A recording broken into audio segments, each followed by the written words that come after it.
Now, here are 5 real-life case examples of millennials who beat the odds and developed and leveled up during the pandemic. They came back from the dead, essentially, and they made a career out of themselves. So here are 5 stories. These are real-life case examples. You guys listening, this is something that I could potentially say your name in something like this. So these are regular people who basically were struggling, they beat the odds, and they leveled up during the pandemic. And there's a message in all of these 5 of these stories, and they're very relatable. Number 1, you can always start over. It's not too late. So here's a story. So before the pandemic, you got a couple called Karen and Sylvester Akpan, right? So they owed more than $100,000 collectively in student loans. I'm sure there's a lot of people out there that understand where this came from. Yeah. And they were paying $4,200 a month for a 5-bedroom house in California. That ain't cheap. $3,200 for a 5-bedroom house? $4,200. $4,200. Yeah. 5 bedrooms? 5-bedroom. Who knows? Anyway, they owed a lot of money. They were probably making decent money, but it was all going to student loans and to rent. So they had a kid. They're starting a family. So there's hope out there. Listen to what they did here. This is a little unique. So they basically sold their house. They took the money and ran, and they lived out of an RV throughout the entire pandemic. And they've been traveling the country. So now they travel the country. They earn money by blogging. Not sure how much the money they make, but also doing social media campaigns. Very interesting story. They probably, they obviously made it onto CNBC for this story right here. And they paid off, here's the silver lining, they paid off all their student loans, and now they're focusing on saving, investing, and building wealth. So the moral of the story was it's not too late to start over. Yeah. They were going down a path, traditional path. Starting a family, living in California, spending $4,200 a month for a house, $110,000 in student loans to be exact. And they said, I don't want to live this life. And they just sold everything, sold their house, took the money and run, got an RV, started making money, doing something out of the ordinary. And now they've paid off over $100,000 in student loans, and they're actually beginning to save that money to invest. So kudos to the Akpans. If they end up hearing this, shout out to you guys traveling the country and paying off your student loans. This is something, have you ever considered traveling the country in an RV? Dude, wow, that's a lot of courage. I mean, because that's kind of uncomfortable, though, if you really think about it. I mean, that's a tiny space for a while to live in. Ooh, yeah. And then there's that fear of like, okay, we are actually doing this. We just sold the house. There's no stepping back. But I mean, look, the proof is in the pudding. They paid off $110,000 in student loans. Clearly, I think that's excellent. They're ahead of the game. Sure, and if they can handle that stress of living in close quarters and not having a home, and hey, Bob or Sylvester, let's love to come over.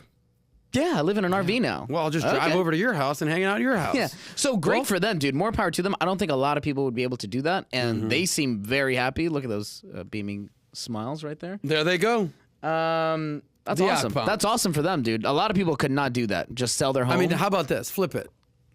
Okay. They don't do this. Yeah. They're paying their $4,200 a month. They're paying their, $2,000 a month in student loan, whatever the payment is. How long does that take before they get ahead? Do you know on average that it takes about 18 to 20 years to pay off student loan debt? Yeah. They did it in a year and a half. Yeah. That's called you gotta do what you gotta do. That's called doing what everybody else isn't willing to do. Exactly. Yeah, dude. That's called living a different type of vibe, so you can live the rest of your life the vibe that you want to live.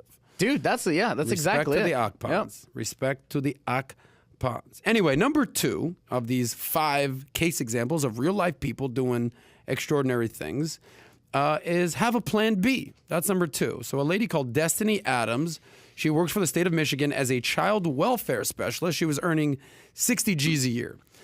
She says it's not the most exciting job, but it provides her with stability and benefits like health insurance, but she could not get ahead. So enter the old-fashioned side hustle that inspired her. So what did Destiny do? She operates now a YouTube consulting business and runs the Destiny Hair Collection, a small business selling wigs and hair extensions. Ladies love their wigs and hair extensions. Just look at Janita, a girl in our office. She's got probably a wig a week that she wears here.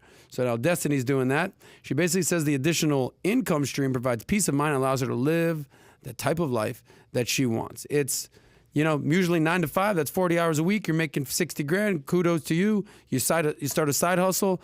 Maybe that's an extra 10, 20 grand a year. Boom. That cumulative effect. Now 3 years in, maybe you're making an extra 50 grand. Maybe 5 years in, you're making 100 grand.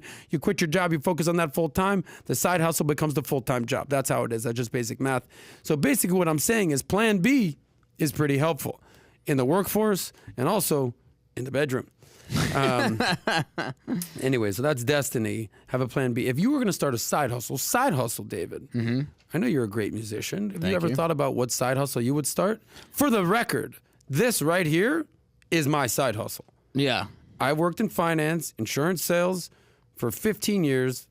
5 years ago, I was like, holy shit, I got a lot of money. I can do what I want to do. I've been working remote before people even knew what working remote was. And that's why I started a little YouTube, Instagram show that has basically turned into this at Valuetainment. So you can't look in the short term for a side hustle, for longevity, for money making. It's more of like, eventually this will be something. Right. Maybe not a year, maybe not 2 years, maybe not 5 years, but eventually it'll be something. And look at us now here on Valuetainment on the Salescast. So this is my side hustle. And I still have my full-time job, right? Exactly, Still yeah. doing my financial sales. Everyone's like, who's the guy I was on the phone with all the time? People, wheeling and dealing.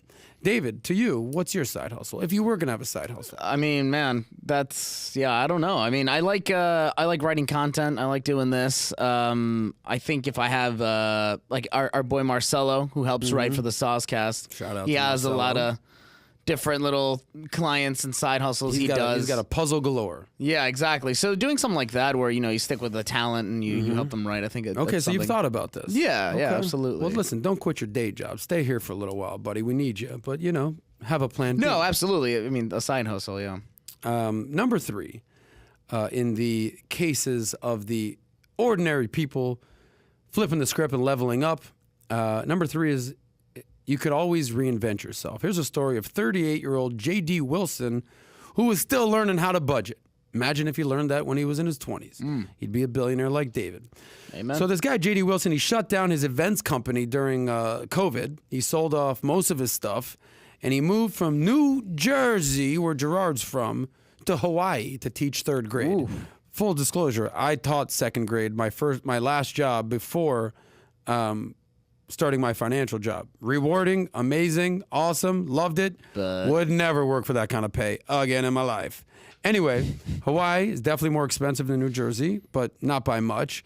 But this guy Wilson, because he's learning how to budget, is making it work. So basically, he's saying that aside from his rent, groceries, and student loan payments, the inevitable student loan payment, he doesn't spend on much else. He's basically embracing that minimalist lifestyle. Minimalist. I'm kind of a minimalist.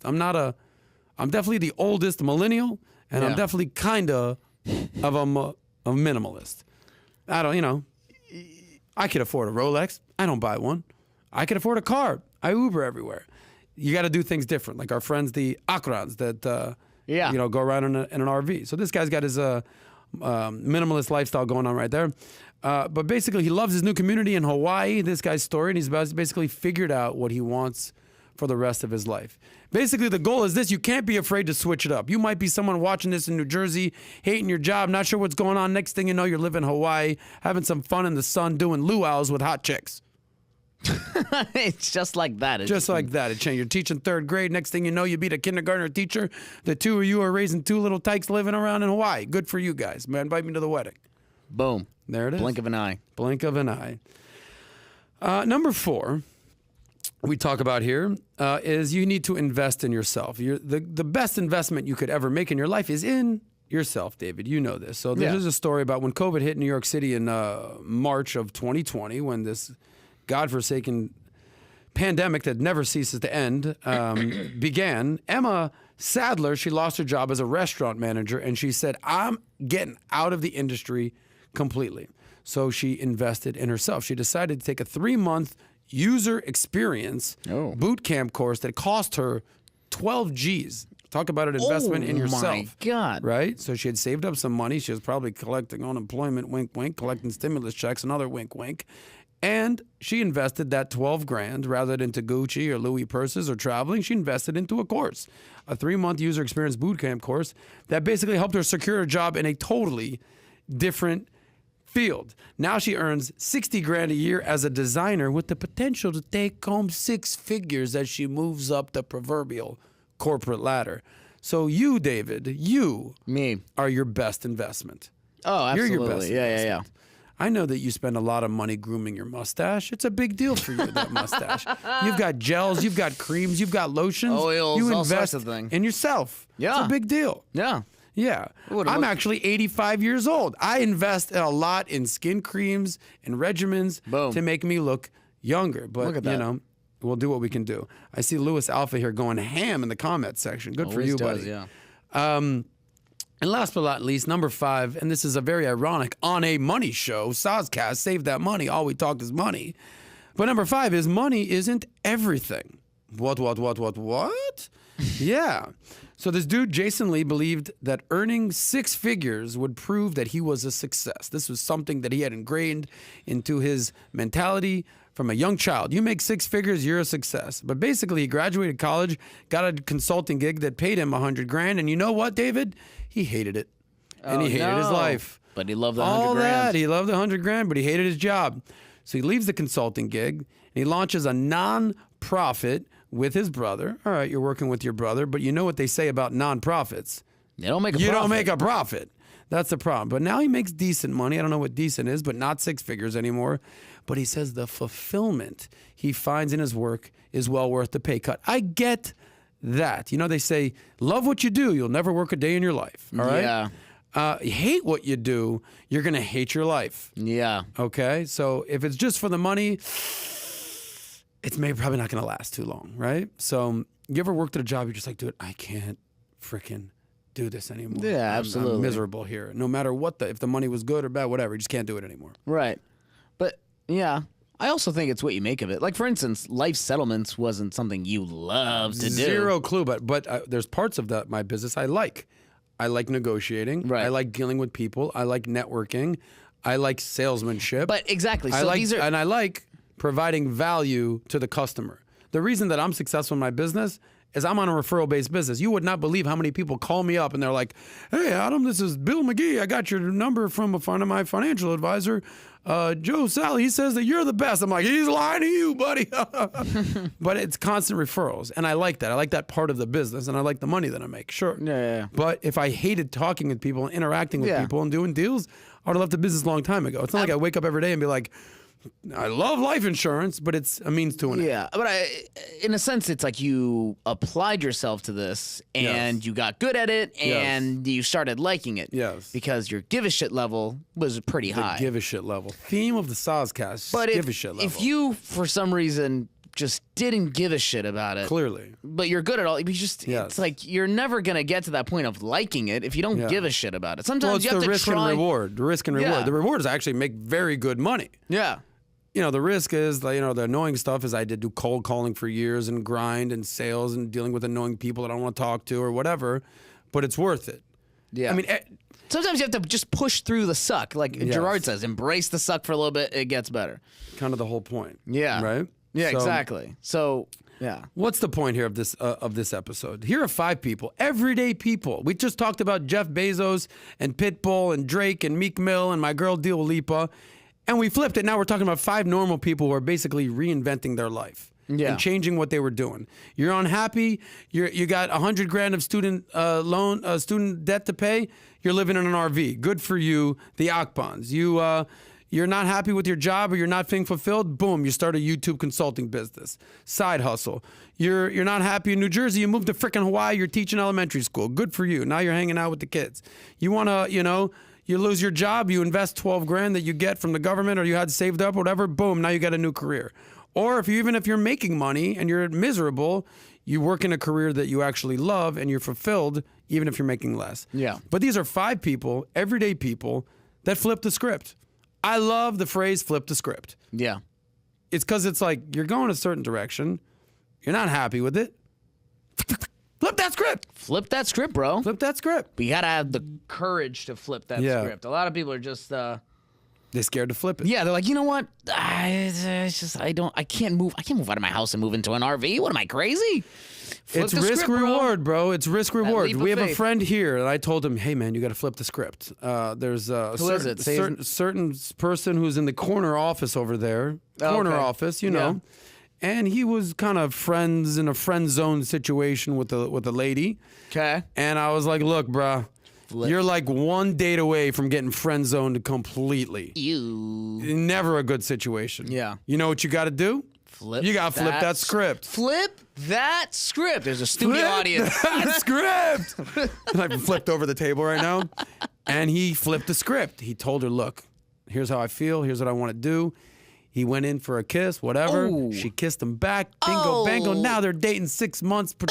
Who knows what's gonna happen? You got a little Flip the diaper, script. little Cupid wings. But the time that I told him to flip the script, and like the next day, and like even that date, do you know how like the risk reward? Like, do you know how like weird he felt? He's gonna, he's getting about the friend zone. I don't know. my God, yeah. But now he's dating the girl. Good for him. Same story for all these 5 people right here. They're miserable in their jobs. They don't like going. They don't want to be there. They're not like where they're living. They want to flip the script. They did it. Most people are too scared to flip the script. Talk is money. All we talk is money. If you enjoyed that short clip from the Soscast, click here to watch another. Click here to watch the full episode, or just stay broke.